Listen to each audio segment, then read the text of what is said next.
Bismillah, Assalamualaikum warahmatullahi wabarakatuh. Alhamdulillahi wassalatu wassalamu ala rasulillah wa ala alihi wa sahbihi wa man walah amma ba'du. Ahlan wa sahlan, kita berjumpa kembali dalam program belajar mentasrif dengan panduan contoh dari kitab Amsilatut Tasrif. Sebuah kitab yang cukup populer untuk belajar dan mempraktekkan tasrif, baik tasrif istilahi maupun tasrif lugawi. Dan bagi teman-teman yang ingin memiliki kitabnya ataupun kitab judul yang lainnya, teman-teman bisa menghubungi nomor WA melalui link yang kami sediakan di deskripsi video di bawah. Baik, mari kita mulai saja pembahasannya. Pada pertemuan yang sebelumnya, kita telah mempraktekkan tasrif istilahi dari fi'il sulasi mujarrad, wazan fa'ala yaf'ilu dengan bina lafif mafruk. Maka pada pertemuan kali ini, kita akan melanjutkannya dengan bentukan binanya saja yang berbeda, yaitu dengan bina lafif makrun. Bina lafif makrun pada fi'il sulasi mujarrad adalah suatu susunan kata kerja ataupun fi'il yang pada ain fi'il dan lam fi'ilnya merupakan huruf illat. Dinamakan lafif makrun yang dalam arti bahasanya adalah berkumpul adalah karena berkumpulnya dua huruf illat dalam satu lafaz berdampingan, tidak terpisahkan oleh huruf yang sohih. Sedangkan huruf sohihnya hanya berada di awal lafaz saja, yaitu berada di posisi fa fi'il. Selain itu, bina lafif makrun pada fi'il sulasi mujarrad hanya terdapat dalam dua wazan saja. Yang pertama yaitu pada wazan fa'ala yaf'ilu, lalu pada wazan yang kedua yaitu fa'ila yaf'alu. Hukum pentasrifan lafaz pada bina lafif makrun ini seluruhnya hampir sama seperti hukum lafaz pada bina nakis. Bahkan untuk hukum fi'ilnya juga sama.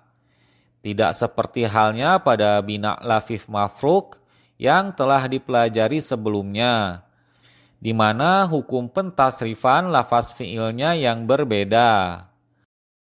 Perbedaan hukum pentasrifan lafaz pada bina lafif makrun dengan bina nakis hanyalah pada bentukan masdarnya saja yang berbeda, di mana huruf illat pada ain fi'ilnya mengalami i'lal qalb untuk menyesuaikan dengan lam fi'ilnya. Namun dari segi wazannya masihlah sama. Jadi untuk teman-teman yang sudah belajar pada video-video sebelumnya tentang bina nakis yai, insya Allah akan lebih mudah untuk memahaminya. Dimulai dari bentukan sigot fi'il madi yang pada lam fi'ilnya telah mengalami proses i'lal. Dari lafaz yang asalnya syawaya dengan huruf ya menjadi lafaz syawa dengan huruf alif maksuroh yang bentuknya mirip huruf ya namun tanpa tanda titik di bawahnya. Alasan perubahan huruf tersebut karena huruf ya-nya hidup dan huruf sebelumnya yaitu wawu pada posisi ain fi'il dibaca fathah. Maka dari itu huruf ya yang berada di akhir lafaz diganti dengan huruf alif maksuroh. Mungkin ada timbul pertanyaan, kenapa huruf illat wawu pada posisi ain fi'il tidak ikut diilalkan? Alasannya karena supaya dalam satu lafaz tidak terjadi dua proses i'lal yang saling berdekatan, yang menjadikannya berganti kepada huruf yang sama yaitu huruf alif dan tidak ada pemisah.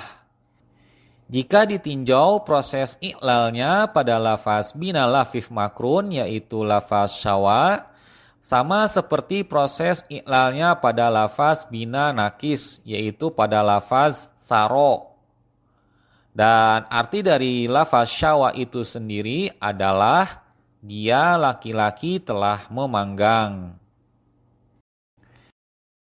Lanjut pada bentukan sigot fi'il mudhari'nya, yaitu dengan mengambil lafaz asal fi'il madinya, yaitu lafaz syawaya. Lalu seperti biasa kita masukkan huruf ya mudhari'ah berfathah. Selanjutnya pada posisi fa fi'il kita sukunkan yang diikuti dengan ain fi'ilnya yang dikasrohkan. Dan terakhir pada posisi lam fi'ilnya disukunkan, bukan didomahkan. Dikarenakan huruf pada lam fi'ilnya adalah huruf illat ya, yang tidak bisa menerima harokat. Sehingga kita membacanya yashwi, yang artinya dia laki-laki sedang memanggang. Sigot selanjutnya adalah masdar. Bentukan masdarnya mengikuti pola wazan yang biasanya, yaitu fa'lan. Namun di sini huruf pada ain fi'il, tepatnya huruf illat wawu, mengalami proses i'lal dengan dirubah menjadi huruf ya. Sehingga terjadi peleburan dua huruf ya menjadi satu dengan harokat tasdid. Kita mengenalnya dengan istilah idgham. Dibacanya menjadi syayyan, yang artinya pemanggangan. Pembentukan sigot berikutnya adalah isim fa'il. Dengan pola bentukan biasanya yaitu fa'ilun. Seperti menambahkan huruf alif yang ada setelah huruf fa fi'ilnya yang berharokat fathah. Namun setelahnya terjadi proses i'lal yaitu hazaf, di mana ain fi'ilnya langsung dikasrotain dan membuang lam fi'ilnya yang berupa huruf illat terakhir. Karena huruf illat yang kedua sudah tidak bisa menerima harokat. Sehingga jika dibaca adalah syawin, yang artinya orang yang memanggang. Sigot selanjutnya adalah isim maf'ul.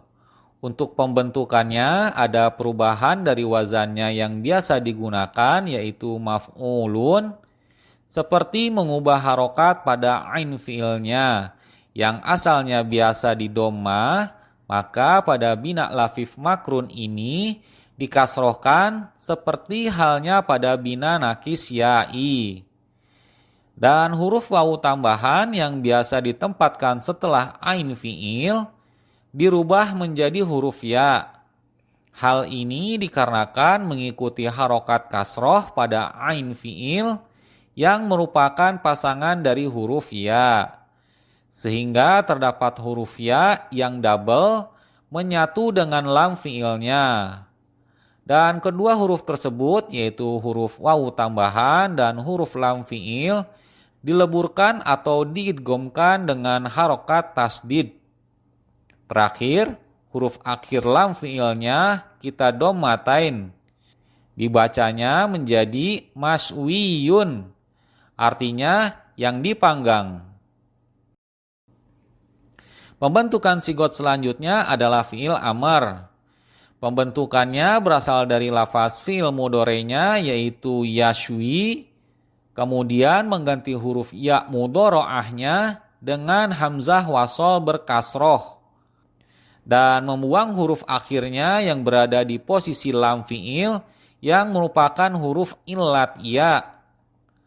Alasan dibuang huruf illat ya tersebut karena sebagai alamat ataupun tanda i'rab dari jazm atau sebagai tanda wakof pada fi'il amar, sehingga dibacanya ishwi, bermakna pangganglah. Sigot selanjutnya adalah fi'il nahi. Pembentukannya tentu saja diawali dengan huruf la nahiyah, lalu mengambil bentukan kata dari fi'il mudhari'nya yaitu yashwi dengan menggantikan huruf ya mudhora'ahnya dengan huruf ta mudhora'ah.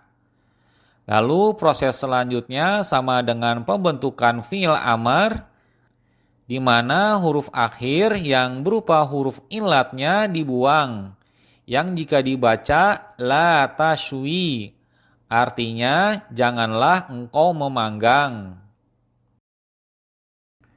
Sigot selanjutnya yaitu isim zaman dan isim makan, atau bisa juga sebagai masdar mim. Pembentukannya agak berbeda dengan wazan yang biasa yaitu maf'ilun, karena pembentukannya ini lebih mudah dengan mengambil bentukan dari sigot fi'il madinya yaitu lafaz syawa. Lalu kita masukkan huruf mim berharokat fathah di awal lafaz dengan tetap mensukunkan fa fi'ilnya dan memfathatain ain fi'ilnya. Jika kita membacanya yaitu masywan, yang artinya tempat ataupun waktu memanggang. Sigot yang terakhir yaitu sigot isim alat. Pembentukannya sama dengan sigot isim zaman wa makan, hanya saja pada huruf mim di awal lafaz harokatnya bukanlah fathah, melainkan harokat kasroh. Sehingga jika kita membacanya yaitu mishwan, yang artinya alat untuk memanggang.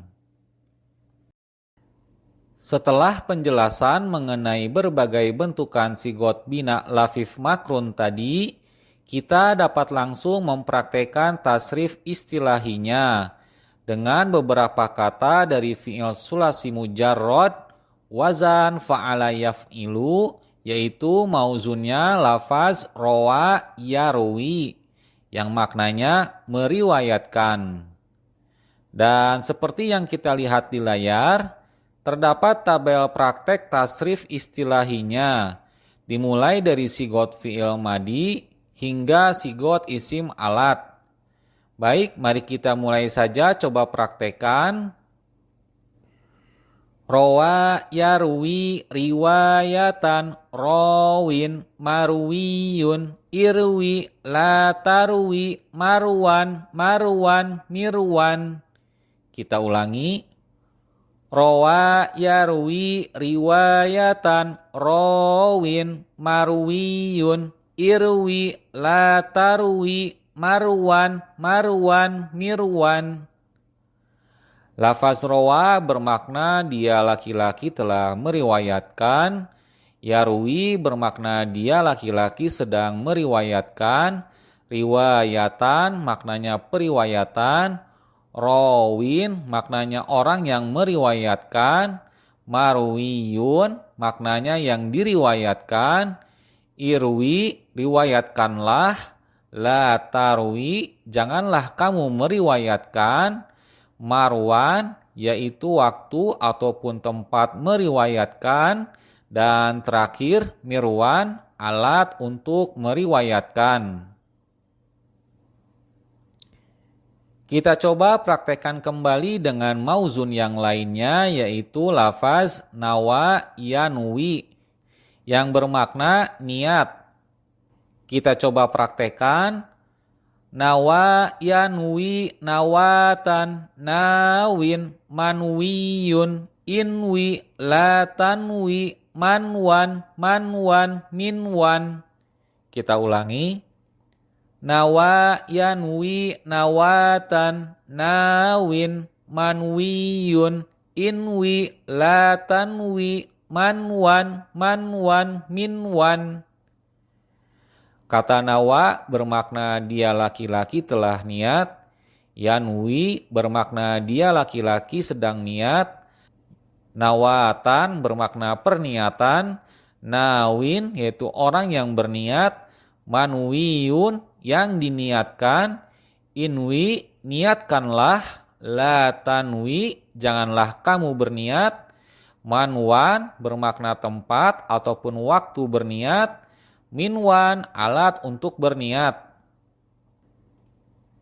Kita praktekkan sekali lagi yang terakhir dengan menggunakan mauzun yang lainnya yaitu lafaz toa yatwi maknanya melipat.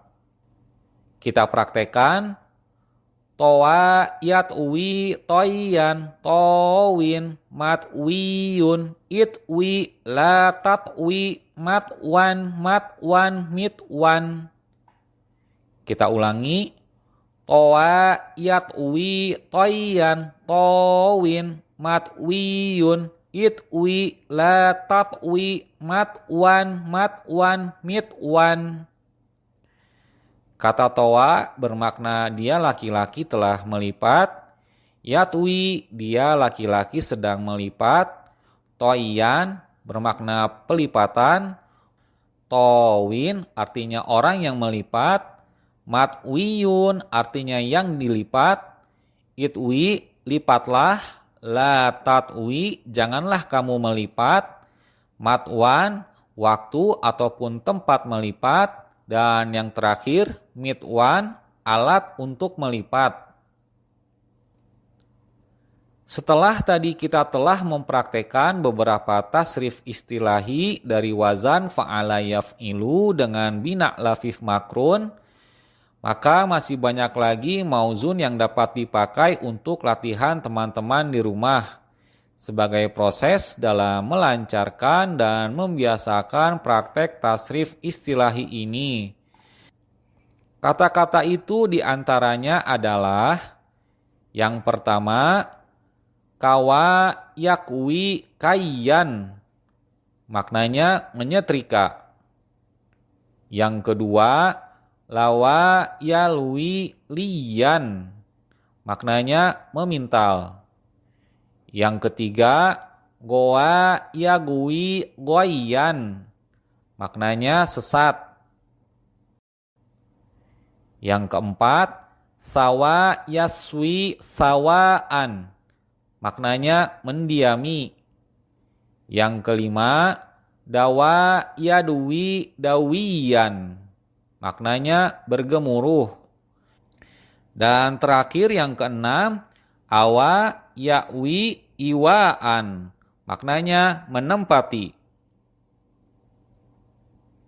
Bismillah, dengan sering melazimkan latihan tasrif istilahi ini, teman-teman insya Allah akan mendapatkan banyak faedah untuk lebih cepat menguasai bahasa Arab. Wallahu a'lam bishawab. Baik, untuk pertemuan kali ini kita cukupkan saja sampai di sini. Kami mohon maaf jika ada kekurangan dan kekeliruan dalam penyampaian video ini. Insya Allah kita berjumpa lagi di pertemuan yang berikutnya. Kami mohon pamit undur diri. Subhanakallahumma wa bihamdika asyhadu alla ilaha illa anta astaghfiruka wa atubu ilaik. Assalamualaikum warahmatullahi wabarakatuh.